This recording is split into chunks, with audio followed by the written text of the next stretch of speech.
Starting your family history research may seem a little bit daunting. Where do you start? What do you do with the information? How do you get back to Adam and Eve? Well, I can't answer the last question, but I'll answer the first two today. How do you start? Well, most of us know something about our family. For those of you who don't know anything at all, if you were adopted or for some other reason why you know nothing, I'll be looking at where you can go for help later. I'll assume that you know your own date of birth, the place you were born, the names of your parents, the names and dates of birth of your siblings, and some details about some of your aunts, uncles, and grandparents. If you were born in 1970, for example, you would have known people who were born in the 1920s and 30s. You may have known relations who were born in 1910. I was born in 1959, and I remember conversations I had with people who were born in the 1880s. Also, don't forget that the people who were born in the 1920s knew people who were born in the 1860s, and they may well have told you information about earlier members of your family. My own grandmother was born in 1908, and she gave me a photograph of her grandparents who were married in 1865. They were born in the 1830s. Starting with what you already know can be very surprising. You may have information that takes you back to the 18th century.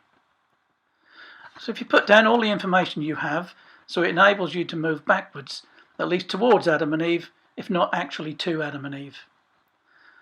I'll be using a paper and pen, not a computer for this stage, as it's much easier to collate information and it can be put onto a computer later if you want. But for the time being, use this method to get you started.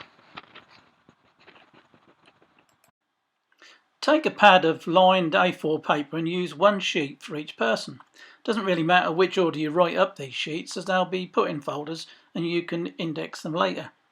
Use the same layout for each person, as consistent recording will enable you to locate the information later. I suggest Christian name or first name on the top left, surname top right. For women, always put the maiden name, i.e. their birth name, and not their married name. There'll be a space for married names later on. The date and place of birth, date and place of baptism, together with parents' names, etc. All of this information can be put on a form. But if you don't know some of the information, just leave the area blank. The box for page number is important because some people will have multiple pages and you need to know whether they're one of two or one of three or one of four or just one of one. Spaces for the name of the spouse and the dates and place of marriage and death, together with the place of burial, are also important, and all known information should be recorded.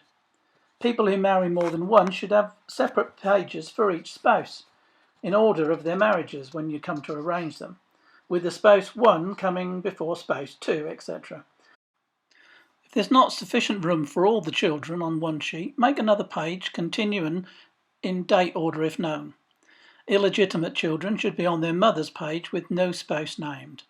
If the father is known, his details should be in the other information box, and as he will also have a page on his own, you'll be able to cross-reference with that page for more information. This method of recording will automatically refer you to the other pages in your folder, so all information can be recorded and located easily. From the information you have gathered from your own memories, you've got a good starting place, but don't stop gathering information yet. Email, telephone, write a letter, visit other family members and ask them what they know about the family and what items they have which are connected to the family history. I can't stress enough how important your relations are in this early stage of your research. They'll doubtless have information which you don't, and could well have photographs, newspaper cuttings, certificates, old books and other paperwork. This is especially true for female members of the family and unmarried relations, who will often have lived with their parents for longer than the married siblings.